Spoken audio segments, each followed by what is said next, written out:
صدق الله العظيم وقال رسول الله صلى الله عليه وسلم لولا أن أشق على أمتي لأمرتهم بالسواك عند كل صلاة মার্কাজ মাদিনাতুস সালাম এর উদ্যোগে আন্নাদি আস-সাকাফি এর উদ্যোগে আয়োজিত আজকের সাপ্তাহিক সভার সম্মানিত সভাপতি সাহেব ও উপস্থিত তালিবে ইন ভাইরা সবাইকে জানাই আমার পক্ষ থেকে আন্তরিক মোবারকবাদ ও শুভেচ্ছা। যে উপস্থিতি, আজকে আমার বক্তব্যের বিষয় হচ্ছে মিসওয়াকের গুরুত্ব ও ফজিলত সম্পর্কে। আল্লাহ তাআলা আমাকে তৌফিক দান করলে উক্ত বিষয়ে দু চারটি কথা বলার চেষ্টা করব ইনশাআল্লাহ। ওয়া মা তৌফিকি ইল্লা বিল্লাহ। যে উপস্থিতি, মিসওয়াক হলো রাসূল সাল্লাল্লাহু আলাইহি ওয়াসাল্লামের অগণিত সুন্নাহসমূহের অন্যতম একটি সুন্নাহ, যার অনেক গুরুত্ব ও ফজিলত রয়েছে। মিসওয়াক যেমনই দেখতে ছোট তেমনই কাজেও হালকা, কিন্তু তা সত্ত্বেও এর গুরুত্ব অপরিসীম, যেমনটা আমার তিলাওয়াতকৃত হাদিসে ফুটে উঠেছে। রাসূল সাল্লাল্লাহু আলাইহি ওয়াসাল্লাম বলেছেন, লাউলা আন আশুক্কা আলা উম্মতি লাআমারতুহুম বিসিওয়াকি ইনদা কুল্লি সালাহ। যদি আমার উম্মতের জন্য কষ্ট না হতো তাহলে আমি প্রত্যেক নামাজের সময় মিসওয়াক করার আদেশ দিতাম। এই হাদিসের দ্বারাই বোঝা যায় রাসূল সাল্লাল্লাহু আলাইহি ওয়াসাল্লামের কাছে মিসওয়াকের গুরুত্ব কতটুকু ছিল। আর মিসওয়াক সম্পর্কে এমন আরও হাদিস রয়েছে যা মিসওয়াকের গুরুত্ব ও তাৎপর্য তুলে ধরে।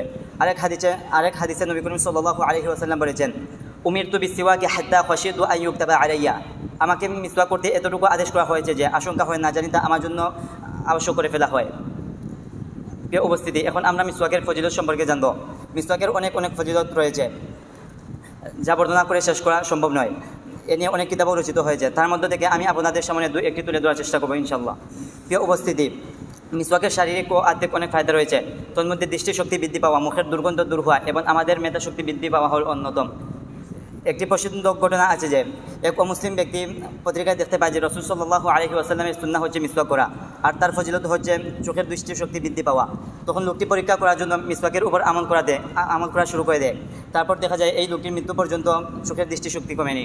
প্রিয় ছাত্র ভাইরা, একজন অমুসলিম ব্যক্তিও যদি মিসওয়াকের উপর আমল করে ফজিলত ভোগ করতে পারে, তাহলে আমরা কেন এ ব্যাপারে গাফিল থাকব। মিসওয়াকের আরও অনেক ফজিলত রয়েছে, তার মধ্যে থেকে আরেকটি হলো রাসূল সাল্লাল্লাহু আলাইহি ওয়াসাল্লাম বলেছেন, যে ব্যক্তি মিসওয়াকের উপর আমল করবে মৃত্যুর সময় তার কালিমা নসিব হবে। সুবহানাল্লাহ। এ থেকে বড় পাওয়া আমাদের জীবনে আর কি হতে পারে। সুতরাং প্রিয় ছাত্র ভাইরা, আমরা মিসওয়াকের ফজিলত জেনে এর উপর আমল করার চেষ্টা করি। আল্লাহ তাআলা আমাদের সবাইকে মিসওয়াকের উপর আমল করার তৌফিক দান করুন। আমিন। ওয়া আখিরু দাওয়ানা আনিল হামদুলিল্লাহি রাব্বিল আলামিন।